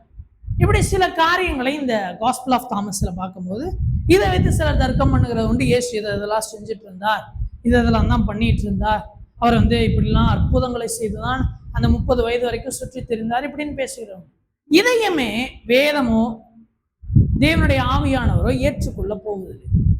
ஏன் அப்படின்னா, முதலாவது, தேவன் ஒரு காரியத்தை படைக்கிறதற்கு பின்பாக அவர் சில நோக்கங்களை வைத்திருக்கிறார். அவர் மனிதனை படைக்கிறார், ஒருவனை மாத்திரம் படைக்கிறார். எதுவும் சொல்கிறது, அவர் ஒருவனை அளவா படைத்தார். ஏன் ஒருவனை படைத்தார்? ஆவி அவரிடத்துல பரிபூரணமாய் இருந்ததே, பின்ன ஏன் அவர் ஒருவனை படைத்தார்? பரிசுத்த சந்ததியை பெற்றெடுக்கத்தான். அவர் நினைச்சா உலகம் முழுக்க மக்களை ஒரேடியா உருவாக்க முடியும், ஆனா ஒருவன் தான் உண்டாக்குகிறார். ஏன்? அவனை கொண்டு ஒரு பரிசுத்த சந்ததியை உண்டாக்க. இங்க இந்த காஸ்பல் ஆஃப் தாமஸ்ல அவர் ஏதோ போறார், ஒரு பறவை உருவாக்குறார், ஊதுகிறார், உயிரோட வர வைக்கிறார் அப்படின்றாங்க. அதனுடைய காரணம் என்ன? எதற்காக? நோக்கம் என்ன? ஏன் ஒரு புறாவை தேவன் திடீரென்று உருவாக்க வேண்டும்? ஒரு மனிதனை உண்டாக்குகிறார், அதற்கு ஒரு நோக்கம் இருக்கிறது. மிருக ஜீவன்கள், காட்டு மரங்களை உண்டாக்குகிறார். அது மனிதனுக்காக உண்டாக்குகிறார். ஒரு நோக்கம் இருக்கிறது. ஏன் இயேசு அப்ப வாழ்ந்த அந்த நாட்கள்ல என்ன புறா இல்லையா, இல்ல பறவைகள் எதுவும் இல்லையா? எதற்கு இப்ப இயேசு தேவையில்லாம போய் ஒரு பறவை உண்டாக்கும்? இது கிறிஸ்துவை குறித்ததான பெயரை அவப்பெயராய் மாற்றுவதற்காக வந்த கதைகள். அதே போல இன்னொரு, அதே காஸ்பல் ஆஃப் தாமஸ்ல இருக்க இன்னொரு ஒரு கட்டுக்கதை என்னன்னா, ஏற்கனவே சொன்னேன், அவர் குழந்தைகளை அடிச்சு என்ன பண்ணிடுவாரு, தெரியாம அடிச்சதெல்லாம் அவங்க செத்து போயிருவாங்களா, திரும்ப உயிரோடு எழுப்பு. அப்போ இதுல என்ன அவங்க காட்ட வராங்க, இயேசுவுக்கு அந்த அளவுக்கு ஞானம் இல்லைன்னு காட்ட வராங்களா? ஏன் ஒரு குழந்தைய அவர் அடிச்சு கொல்லணும்? யாவருடைய பாவங்களுக்காகவும் மறிக்க வந்தவர் ஏன் ஒருவனை அடித்து கொள்ள வேண்டும்? ஏதோ கைக்கு வந்ததெல்லாம் எழுதுவோம் நம்பிடுவாங்க அப்படின்னு எழுதுனாங்களான்னு தெரியல. இதெல்லாம் இது தேவனை குறித்த பார்வையை மாற்றுவதற்காக உருவாக்கப்பட்ட கதைகள். கிறிஸ்தவர்களாக நாம் ரொம்ப ஜாக்கிரதையா இருக்கணும். எதை நம்புறோம் எதை நம்ப மாட்டோம்ன்றதுல ரொம்ப ஜாக்கிரதையா இருக்கணும். இப்படி பல கட்டுக்கதைகள் இயேசுவ கிறிஸ்துவ குறித்து எழுதப்பட்டிருக்கிறது. ஆனா நாம் தியானிக்கணும் ஒவ்வொரு காரியங்களையும். இந்த காஸ்பல் ஆஃப் தாமஸையும் நம்புறவங்க உண்டு, வாசிக்கிறவங்க உண்டு, அது மேல பற்றுதல் வைக்கிறவங்க உண்டு. கொஞ்சம் யோசிக்க வேணாமா? இயேசு ஒருவரை அடித்து கொள்ளுகிறாரா? இது இயேசுவே கிடையாது. அது இயேசுவே கிடையாது. அவர் வந்த நோக்கத்திற்கே எதிரானது இந்த செயல். சும்மா இயேசுவை பவர்ஃபுல்லா காட்டணும்னு நினைக்கிறாங்களா? அதற்காக இயேசு பின்னாடி கட்டுக்கதைகளை எழுதக்கூடாது. அவர் வல்லமை உள்ளவர் தான். நீங்க கட்டுக்கதை எழுதிதான் அவர் வல்லமை உள்ளவர்னு காட்டி ஒன்னும் யாரையும் மாற்ற தேவை. இந்த 4 கதைகளும் தான் இருக்கிறதுல ரொம்ப ஃபேமஸான கதைகள். ரொம்ப ஃபேமஸானது. இதை அநேகர் நம்புகிறது உண்டு. இதை ஆமோதித்து இதை பல இடத்துல பிரசங்கம் பண்ணுகிறவர்களும் உண்டு. ஆனா நம்ம இதை அறிந்து கொள்ள வேண்டும், இவைகள் எல்லாம் கட்டுக்கதை. கிறிஸ்து தன்னுடைய 12 வயதிலிருந்து 30 வயது வரைக்கும் நாசரேத்திலே வாழ்கிறார். நாசரேத்திலே அவருடைய தாயாரோடு, சகோதரர்களோடு, சகோதரிகளோடு இருந்து தன் தகப்பன் மரித்ததற்கு பிறகு தகப்பனுடைய தொழிலை செய்து அவங்க குடும்பத்தை நடத்துகிறார். தன்னுடைய 30வது வயதுல அவர் ஊழியத்துக்குள்ளாக வருகிறார். இதுதான் நடந்த காரியம். இதை மறுத்து பேசுகிற காரியங்களையும் ஏன் அவைகளெல்லாம் போய் இதுதான் உண்மை என்று நாம் சொல்லுகிறோம் என்று பார்த்து விட்டாச்சு. இப்போ அடுத்து முக்கியமான இன்னொரு ஒரு காரியத்திற்குள்ளாக போகும். இப்போ 12 வயதுல இருந்து 30 வயசு வரைக்கும் இயேசு நாசரேத்துல இருக்கிறார். ஏன் அவர் நாசரேத்துல இருக்கணும்? இந்த நாசரேத்து என்னதான்? எதற்காக இயேசு நாசரேத்தை தேர்ந்தெடுக்கிறார்? அங்கே தம்முடைய 18 வருஷ காலங்களை அவர் ஏன் செலவழிக்க வேண்டும்? இவ்வளவு நாட்களை ஏன் அந்த ஒரு இடத்துல இயேசு செலவழிக்கிறார்? அப்படின்றப்போ அதுல ஏதோ ஒரு காரியம் இருக்கும்ல. அதை தான் நாம் தியானித்து முடிக்க போகிறோம். முதலாவது இந்த நாசரேத்து பகுதியை குறித்து நாம் தெரிந்து கொள்வோம். இந்த நாசரேத் ரொம்ப சின்ன கிராமம், ரொம்ப ரொம்ப சின்ன கிராமம். ஆய்வாளர்கள் சொல்லுகிறது என்னன்னா, கூடுமானால் 200ல இருந்து 500 பேர் தான் இந்த கிராமத்துல வசித்திருப்பாங்க. 200ல இருந்து 500 பேர் தான் இந்த கிராமத்துல வசிச்சிருப்பாங்க. இதனாலதான் பின்னாடி இயேசு பிரசங்கம் பண்ணும் பொழுது இயேசுவை பத்தி அவ்வளவு கிளியரா அங்க இருக்கவங்களுக்கு எல்லாம் தெரியுது. ஏன்னா 200ல இருந்து 500 பேரை நான் அப்பப்ப பார்த்து 18 வருஷத்துல ஈஸியா எல்லாரும் பேருமே மனப்பாடமே ஆயிரும். ஒரு கேட்டட் கம்யூனிட்டி மாதிரி வச்சுக்கோங்களேன். பார்த்துக்கிட்டு சுத்தி பார்ப்பாங்க. வெளியே போகும்போது பண்டிகை நாள் எல்லாத்துலயும் அப்படி பார்த்து அந்த 200ல இருந்து 500 பேருக்கும் 200ல இருந்து 500 பேரும் என்ன பண்ணும் தெரியும். அதனாலதான் இயேசுவை பார்த்தோன்னு அப்படி புள்ளி விவரமா சொல்றாங்க. இவர் தானே இவங்க அப்பா, இவங்க தானே இவங்க அம்மா, இதுதானே இவங்க தம்பிங்க, இதுதானே இவங்க தங்கச்சி அப்படின்னு அவ்வளவு தெளிவா சொல்றாங்கன்னா அந்த அளவுக்கு அது ஒரு சின்ன கிராமம். இப்ப பணக்காரர்கள் வசிக்கிற கிராமம் கிடையாது. இந்த கிராமத்துல இருக்கிறவங்களுடைய முக்கியமான தொழிலே விவசாயம். அப்புறம் அதை தாண்டி இந்த ஏதாவது ஒரு காரியங்களை செய்கிறது, கட்டுமான பணியோ இல்ல மரத்துல செய்கிறதோ, பாறைகளை கொண்டு வீடுகள் கட்டுகிறதோ, செங்கலை கொண்டு வீடுகளை கட்டுகிறது, மரங்களை கொண்டு பொருட்களை செய்கிறது, இப்படிப்பட்ட கிராஃப்ட்மேன்ஸ் இந்த மாதிரியான ஒர்க் தான் இந்த பகுதிகளில் அதிகமாக செய்யப்படுது. இந்த நாசரேத்து பகுதி எப்படிப்பட்ட பகுதினா, நிறைய பாறைகள், மலை சார்ந்த இடங்கள், பாறைகள் இருக்கிற இடம். அதனால இதற்கு அருகாமையில் இருக்கிற இடங்கள்ல எல்லாம் பாறைகளை கொண்டுதான் வீடுகளை கட்டுவாங்க. நான் ஏற்கனவே சொன்னது போல இந்த இடத்துல அதிகமாக விவசாயிகள், மேய்ப்பர்கள், அப்புறம் பில்டர்ஸ், வீடு கட்டுகிறவங்க, கார்பெண்டர்ஸ், இப்படிப்பட்டவர்கள் தான் அதிகமாக வசிப்பாங்க. இதுல இயேசு கிறிஸ்துவை குறித்து சொல்லும் பொழுது இவர் தச்சன் அல்லவா அப்படின்னு சொல்லும் போது அந்த தச்சன் என்கிற வார்த்தைக்கான கிரேக்க பதம் என்னவென்றால் டெக்டான், TEKTON, டெக்டான். அப்படின்னா என்ன அர்த்தம்னா கார்பெண்டர் இல்ல பில்டர். நேரடியாக அவர் வெறும் மரத்தை கொண்டு வேலை செய்தார் மாத்திரம் அல்ல, அவர் கட்டிட வேலைகளையும் செய்திருக்கலாம். அந்த வார்த்தையினுடைய அர்த்தம் அப்படிப்படும். அதுவும் இல்லாம இங்கே பேசப்பட்ட மொழிகள் என்னென்ன, அங்கே அன்றாட வாழ்க்கைக்கான மொழி என்னவென்றால் அரமேய மொழியை தான் அவர்கள் அன்றாட வாழ்க்கையில பயன்படுத்தினாங்க.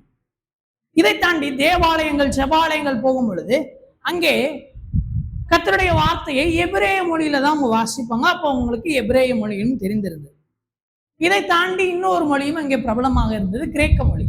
அங்கே நடக்கிற வியாபாரங்கள், ஏற்றுமதி இறக்குமதி போன்ற காரியங்களுக்கெல்லாம் இந்த கிரேக்க மொழி பயன்பட்டது. அப்படின்றப்போ இயேசு வாழ்ந்த நாட்கள்ல, இயேசு இருந்த ஊர்ல என்ன மொழிகள் இருந்தது என்றால், பேச்சு வழக்குக்கு அரமேய மொழியும், வேத ஆன்மீக காரியங்களுக்கு எபிரேய மொழியும், வர்த்தகங்களுக்கு கிரேக்க மொழியும் பயன்படுத்தப்பட்டுச்சு. இதுதான் இயேசு வசித்த நாசரேத்து ஊர். இந்த நாசரேத்து ஊர் எந்த அளவுக்கு ரொம்ப லோவானதுன்னா, யோவான் எழுதின சுவிசேஷத்துல நாத்தான்வேல் என்கிற மனுஷன் மேசியா வருகிறார் என்று கேள்விப்பட்டோன்னே, எங்கிருந்து வருகிறார்னோடனே நாசரேத்துல இருந்து வருகிறாருன்னொடனே அவர் ஒரு வார்த்தை சொல்லுவார், நாசரேத்துல இருந்து நன்மை பிறக்குமா, நாசரேத்துல இருந்து நல்லது நடக்குமா அப்படின்ற மாதிரி ஒரு கேள்வி கேட்பாரு. ஏன்னா ரொம்ப குட்டி கிராமம், இங்க பணக்காரர்கள் இல்ல, ஏழைகள் தான் அதிகமாக இருக்கிறாங்க. அப்படின்றப்போ அதுல இருந்து ஒரு மீட்போ ஒரு மேன்மையோ வருமா அப்படின்ற அளவுக்கு அந்த ஜனங்கள் அதை பார்த்தாரு. அப்ப நம்மளுக்கு ஒரு கேள்வி வரலாம், இப்போ அப்ப ஏன் இயேசு அங்க போய் 18 வருஷம் வாழ்ந்தார்? நம்மளுக்குள்ள தோணலாம், ஏன் இப்படிப்பட்ட இடத்தை இயேசு தேர்ந்தெடுத்தார்? இதற்கு சில காரணங்கள் இருக்கிறது. அதற்கு நாசரேத்தையும் நாசரேத்தை சுற்றி உள்ள இடத்தையும் நம்ம தெரிந்து கொள்ளணும். நாசரேத்தை சுற்றி என்னென்ன இடங்கள் இருந்தது அதை நாம பார்த்துட்டு, அதுக்குள்ள கர்த்தர் வைத்திருக்கிற ஒரு ரகசியமும், ஏன் அவர் நாசரேத்துல வசித்தார் என்கிற காரணத்தையும் பார்த்து நம்ம முடிக்க போகிறோம். இப்ப இங்க நாசரேத் இருக்கு. இந்த நாசரேத்துக்கு ரொம்ப அருகாமையில் இருக்கிற ஒரு இடம் என்னவென்றால் ஜெஸ்ரியல் வேலி, அதாவது இஸ்ரேல் பள்ளத்தாக்கு. இந்த நாசரேத்துக்கு ரொம்ப அருகாமையில் இருக்கிற ஒரு பள்ளத்தாக்கு. இந்த நாசரேத் இருக்குன்னா அதற்கு அருகாயிலே ஒரு பள்ளத்தாக்கு இருக்கு, அதனுடைய பெயர் இஸ்ரேல் பள்ளத்தாக்கு. இந்த இஸ்ரேல் பள்ளத்தாக்குல தான் ஒரு முக்கியமான சம்பவம் நடந்தது. தேவன் இஸ்ரவேலுக்கு தந்த முதல் ராஜாவாகிய சவுல் இந்த இஸ்ரேல் பள்ளத்தாக்குல தான் முறியடிக்கப்பட்டு மரித்து போனான். 1 சாமுவேல் 29வது அதிகாரம் அதனுடைய 1வது வசனத்துல சவுலும் அவனோடு இருந்தவர்களும் இந்த இஸ்ரேல் பள்ளத்தாக்குல தான் இறங்கி அவர்கள் போருக்கு ஆயத்தமாவார்கள் பெலிஸ்தியருக்கு விரோதமாக. இந்த நாசரேத்துக்கு பக்கத்துல தான் இந்த இஸ்ரேல் பள்ளத்தாக்கு இருக்கு. இந்த இஸ்ரேல் பள்ளத்தாக்குல தான் சவுல் என்ன ஆகுறாரு, தோற்று மரித்து போகிறார். ரெண்டாவது, இந்த நாசரேத்துக்கு ரொம்ப அருகாமையில ஒரு வர்த்தக பாதை இருக்கிறது. அதற்கு பெயர் வியா மாரிஸ், VIAMARIS. அதற்கு அர்த்தம் என்னவென்றால் வே ஆஃப் த சி, கடலின் பாதை அப்படின்னு சொல்லுவாங்க. இந்த வியா மாரிஸ்ன்ற இந்த ட்ரேட் ரூட் ரொம்ப பெரிய ஒரு வர்த்தக பாதை. இதை ரோமர்கள் அமைத்தாங்க. எங்க இருந்துன்னா எகிப்துல ஆரம்பிச்சு இஸ்ரவேல் வழியாக கலிலேயா, சீரியால இருந்து மெசபத்தோமியா வரைக்கும், அதாவது இப்போது இருக்கிற ஈராக், ஈரான் வரைக்கும், எகிப்துல இருந்து ஈராக், ஈரான் வரைக்கும் இந்த பெரிய வர்த்தக பாதை இந்த நாசரேத்துக்கு அருகாமையில் இருந்துச்சு. இந்த வர்த்தக பாதையில தான் இந்த ஆசியாவில் நடக்கிற முக்கியமான வர்த்தகங்கள் நடந்தேறினது இயேசுவின் நாட்கள்ல. அநேக காரியங்கள் இறக்குமதியாகிறதும் அநேக காரியங்கள் ஏற்றுமதியாகிறதும் இந்த வர்த்தக பாதையில தான் நடக்கும். எகிப்துல இருந்து மெசபத்தோமியா வரைக்கும்னா எவ்வளவு பெரிய பாதைன்னு யோசிச்சு பாருங்க.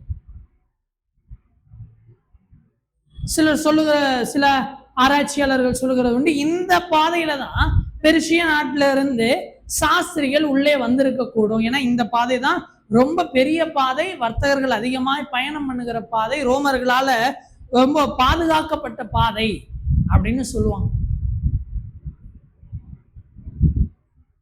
மூன்றாவது காரியம் இந்த நாசரேத்துக்கு அருகாமையில் இருந்தது என்னவென்றால்,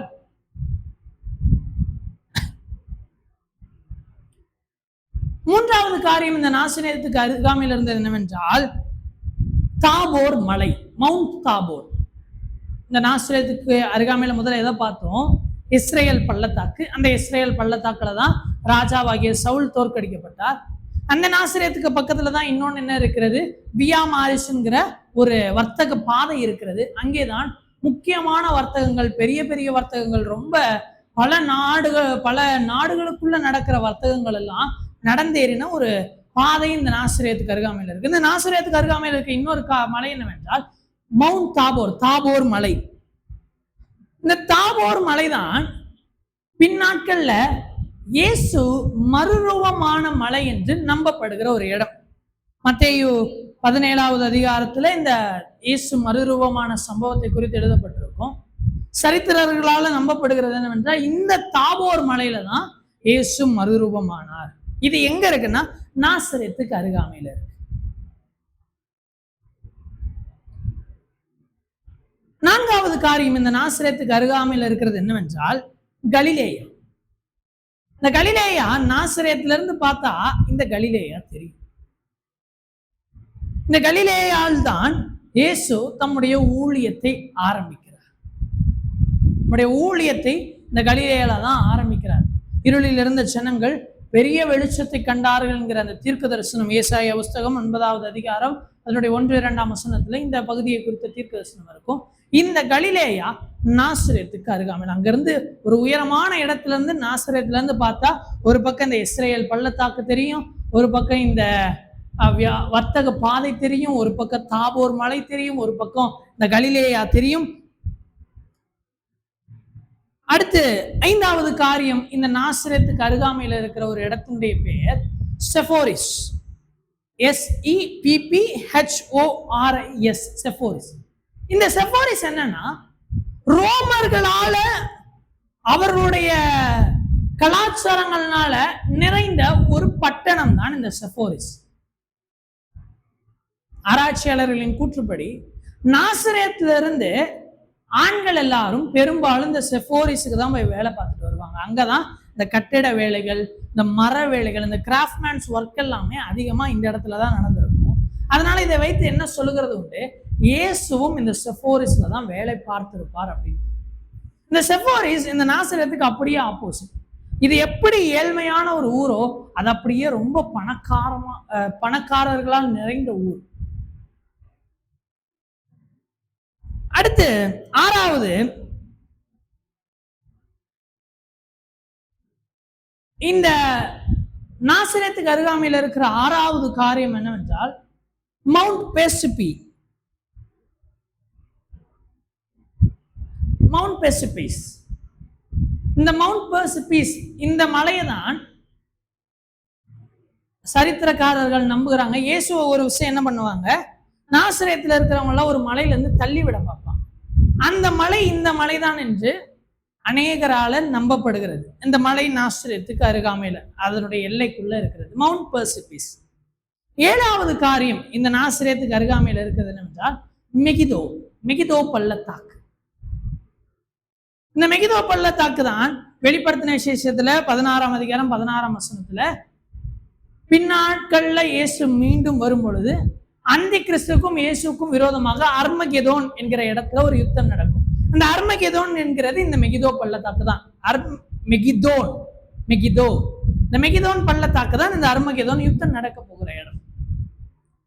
திரும்ப சொல்லுகிறேன், இந்த நாசரேத்தை சுற்றி இருக்கிற 7 இடங்களை நாசரேத்துல ஒரு உச்சியில இருந்து பார்த்தீங்கன்னா இந்த 7 தெரியும். 1 இஸ்ரேல் பள்ளத்தாக்கு, இன்னொன்று வியா மாரிஸ் என்கிற வர்த்தக பாதை, மூன்றாவது மவுண்ட் தாபோர், தாபோர் மலை, நான்காவது கலிலேயா, ஐந்தாவது செஃபோரிஸ் என்கிற அந்த பணக்கார பட்டணம், ஆறாவது மவுண்ட் பெர்சிபீஸ், ஏழாவது மெகிதோ பள்ளத்தாக்கு. இதை வைத்து நம்ம ஒன்றை ஒரு பிக்சரையே நம்ம போட்டுடலாம். இயேசு ஏன் நாசரேத்துல இருந்தார் அப்படின்னு அவர் காண்பிக்கிறார். அவருடைய ஊழியத்தின் முந்தின காலம், அவர் வாழும் காலம், இனி நடக்க போகிற காரியங்கள், இது எல்லாத்தையும் அவர் நாசரேத்துல இருந்தே காட்டுறார். இதை நான் எல்லாம் அப்படியே கோர்த்து சொல்ல விரும்புகிறேன். தேவன் இஸ்ரவேலுக்கு தந்த முதல் ராஜா என்ன ஆயிட்டாரு? இந்த நாசரேத்து கிட்டதான் சத்துருக்கள் கையினால விழுந்து போகிறார். இந்த இஸ்ரேல் பள்ளத்தாக்குல தான் விழுந்து போகிறார். இயேசு ஏன் நாசரேத்தை சூஸ் பண்றார் தெரியுமா?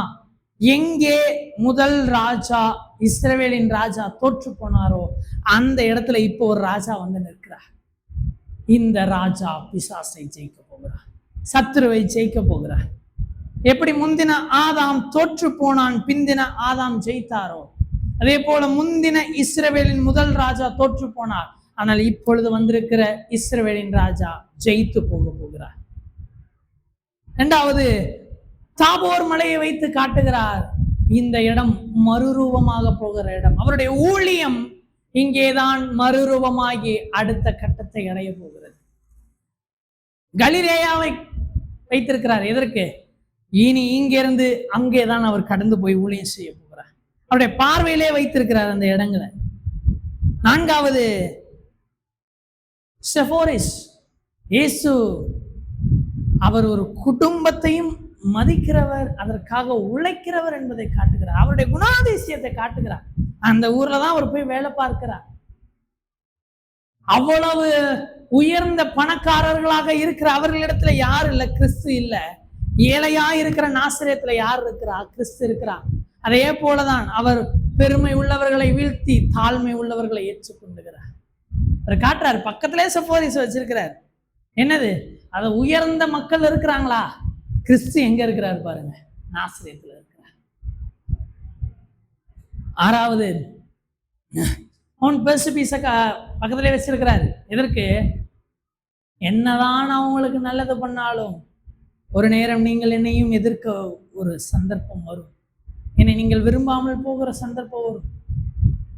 என்னை வெறுப்பார்கள் அப்படின்றத இயேசு பார்க்கிறார். அவருடைய 18 வருஷ காலத்திலேயே அவர் எல்லாத்தையும் பார்க்கிறார். இங்க எங்க இதெல்லாம் நடக்க போகுது அப்படின்ட்டு. ஏழாவது அர்மகெதோன்.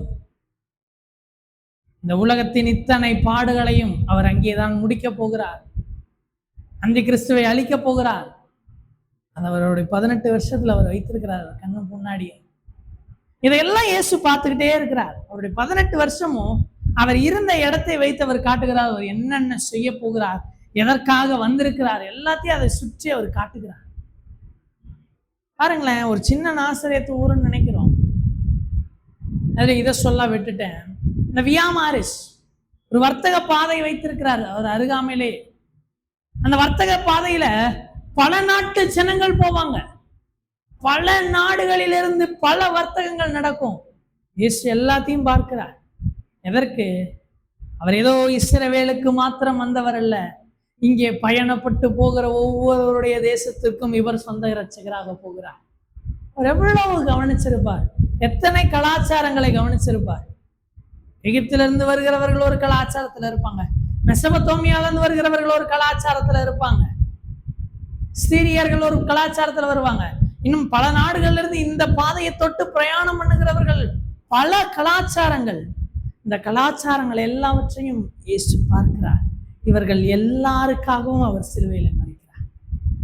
பாருங்களேன், இயேசு சும்மா போய் நாசரேத்துல 18 வருஷம் உட்காரலங்க.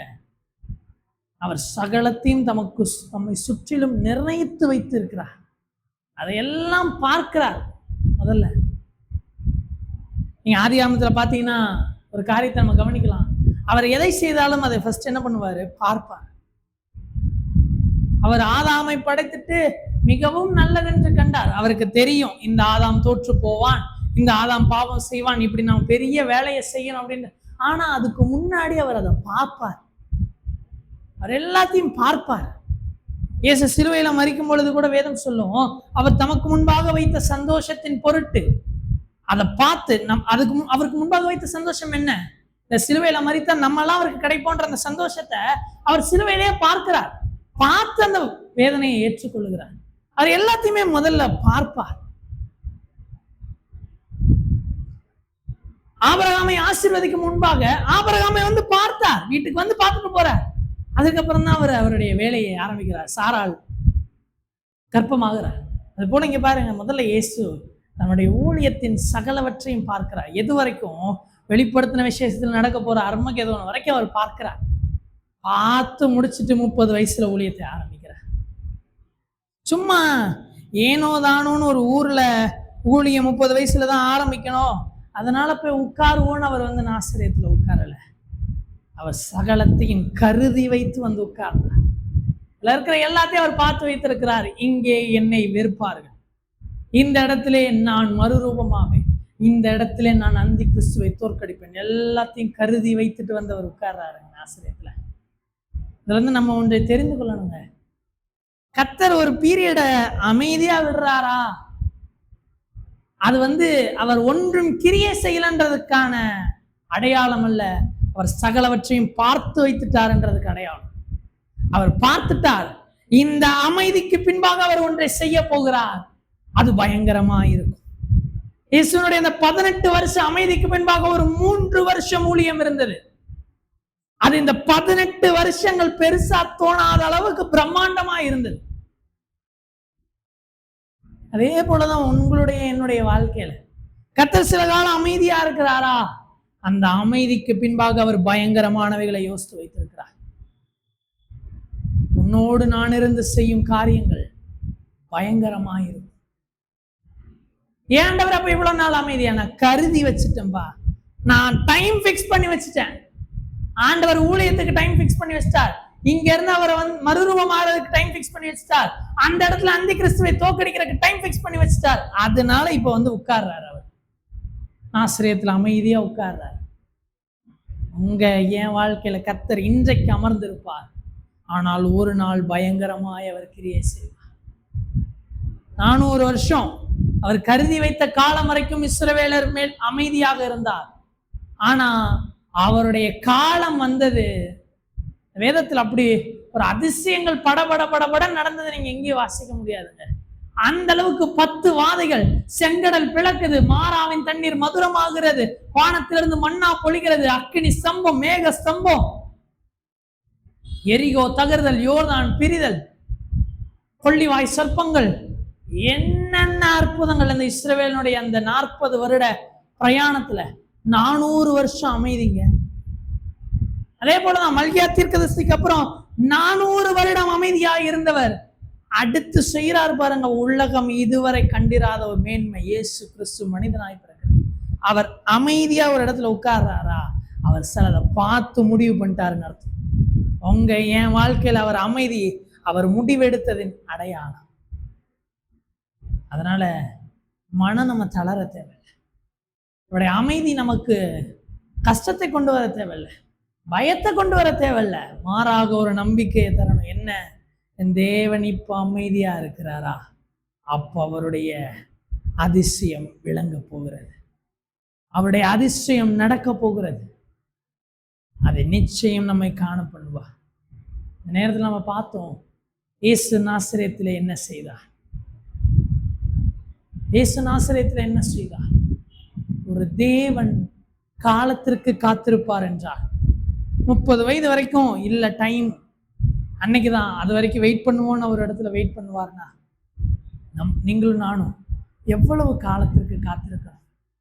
கர்த்தருடைய காலமும் நேரமும் என்றைக்குமே தவறாக போவதில்லை. கர்த்தர் அவர் பலன் தந்து நம்மை நடத்துவார். இந்த காத்திருப்பின் காலத்துல ஒரு வேளை இருப்பீங்கன்னா பலன் தந்தவர் நம்மை நடத்துவாராங்க.